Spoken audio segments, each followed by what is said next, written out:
občas si říkám, když si procházím tím světem, že závidím těm maličkým, bezábranným dětem, který nemají starosti, jenom radosti a z pohádky do pohádky plno šťastných tváří vidím.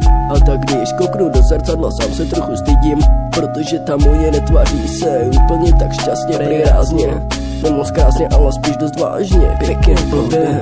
A tak tamhle to mrně, co na ně kouká tváří se dost hrdě, co si asi myslí, fakt netuším. Opodádu dál si kamoš užívá a tak ho neruším, asi venom nepůjde, asi ne. Pokračuju, jelikož mi nic jinýho nezbude.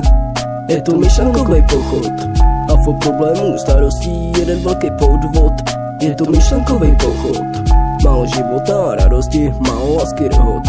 Je to myšlenkovej pochod a po problémů starostí jeden velký podvod. Je to myšlenkovej pochod, málo života a radosti, málo lásky dohod. Vzpomínám dál, jako dítě jsem si hrál, radoval, čaroval, krásy chvíle prožíval a z rady byli jsme ještě malí.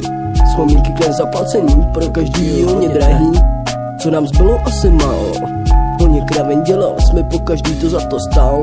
Vzpomínky zbyly nám, mě to kvůli vám povídám, protože asi krizi teďko zažívám. Sepisuju, zazlívám, rány zalívám rýmama, který vypustím, co dali nám.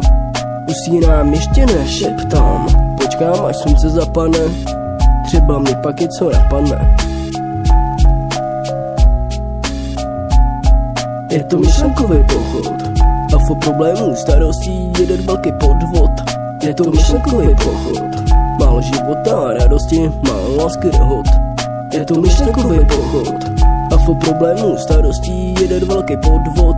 Je to myšlenkový pochod, málo života a radosti, málo lásky dohod. Co nám život přinese? Vody spadaných drbů, co ke mně se zas donese.